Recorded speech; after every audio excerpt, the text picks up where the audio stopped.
एक मुलाकात ऐसी शख्सियतों के साथ जिन्होंने दिया है अपने जीवन को एक नया मुकाम। रूबरू कराएंगे ऐसी कुछ हस्तियों के साथ एक खास शख्सियत के साथ मुलाकात। जयदेव पटेल के साथ नंबर 1 इंडिया।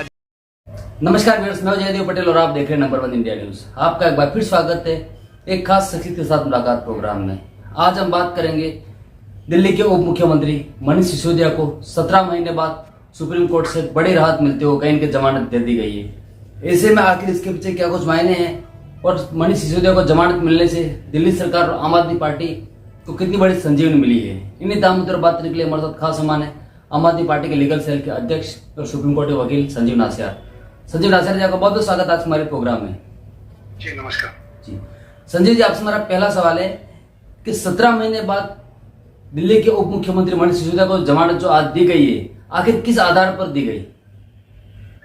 देखिए, सबसे पहले तो मैं आपको दिल्ली की जनता को इस बात के लिए बधाई देता हूं कि एक ऐसी साजिश जो भारतीय जनता पार्टी ने रची थी, जिसमें 17 महीने मनीष सिसोदिया जी जो एक ऐसे नेता थे जिनको शिक्षाविद माना जाता था, जिनके बारे में ये इंटरनेशनली एस्टेब्लिश हो चुका था कि उन्होंने दिल्ली में एक शिक्षा क्रांति लाकर दिखाई, एक गरीब बच्चे को एक उम्मीद जगाई, और उसके वजह से उनको प्रताड़ित किया गया और झूठे केसेस में फंसाया गया और ईडी सीबीआई ने जानबूझ के इसको डिले किया, और डिले के वजह से आज सर्वोच्च न्यायालय ने बहुत सारी टिप्पणियां भी की, और उन टिप्पणियों में प्रमुख रूप से टिप्पणी ये है कि ईडी ने सुप्रीम कोर्ट में ये झूठ बोला था कि 6 महीने के अंदर ये ट्रायल कंप्लीट हो जाएगा।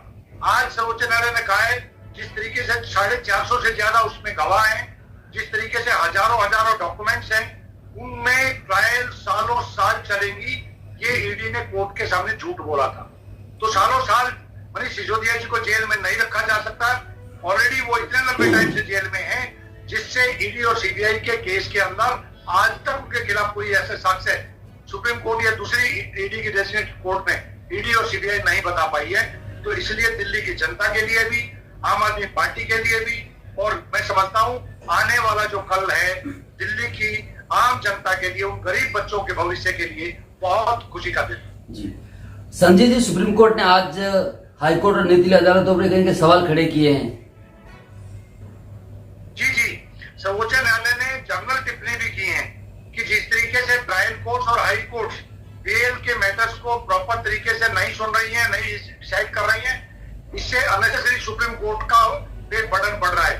और jail is exception, bail is right, ये हमारे कानून और संविधान बनाने वाले जो संविधान निर्माता बाबा साहब अम्बेडकर थे, उसकी भी मंशा यही थी कि जेल, और ये तो वो जेल है जो कि अभी कोई कन्विक्शन नहीं हुई है, कोई ट्रायल नहीं चली है। आप ये बताइए, क्या भारतीय जनता पार्टी वाले माफी मांगेंगे? 17 महीने मनीष सिसोदिया जी को जेल में रखा है। बाद में इस केस में आज बता रहा हूं मैं आपके चैनल पे, 100% ये झूठा केस है, ये कोर्ट में टिकने वाला नहीं है।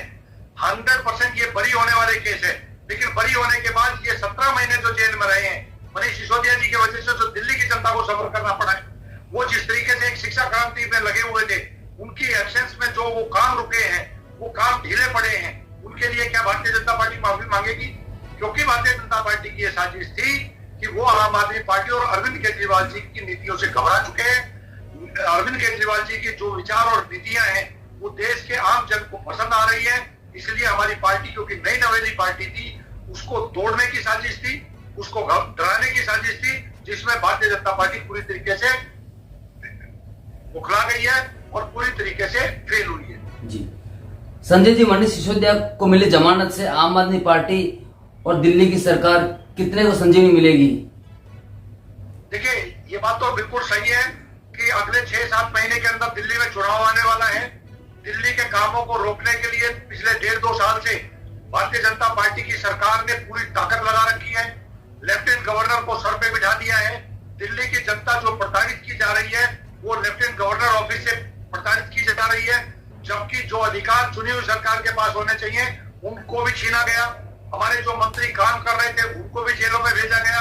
आखिर में जब इनको शांति नहीं आई, तो हमारे पॉपुलर मुख्यमंत्री जो कि देश के भविष्य हैं, वो आज देश में जिस तरीके से आज अरविंद केजरीवाल जी की पॉपुलरिटी बढ़ी है, ऐसी हिंदुस्तान की राजनीति में कोई दूसरा ऐसा नेता नहीं है जो पढ़े लिखे भी हैं, जो ईमानदार भी हैं, जो समझदार भी हैं और जिनको पता है कि आम जन की क्या प्रॉब्लम है, आम जन की क्या समस्या है, और उसी को जानते हुए अरविंद केजरीवाल जी की सरकार ने शिक्षा पे काम करके दिखाया, हेल्थ पे काम करके दिखाया, महिलाओं को फ्री यात्रा करके दिखाया, हमारे बुजुर्गों को तीर्थ यात्रा करके दिखाया, और इन सब वेलफेयर स्कीम्स के बावजूद, पानी बिजली में काम करने के बावजूद प्रॉफिट का बजट देके दिखाया।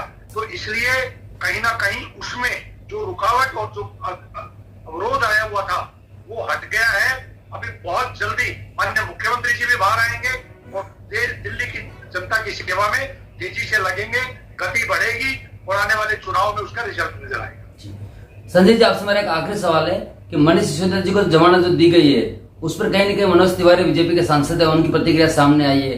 उन्होंने ये कहा है कि आखिर कोर्ट को भी कहीं न कहीं 17 महीने लग गए कि इनको जमानत देने लायक समझा जाए, और साथ ये जमानत है ये कहीं न कहीं आरोप मुक्त नहीं हुए। देखिए, भारतीय जनता पार्टी की बौखलाहट बिल्कुल सही है।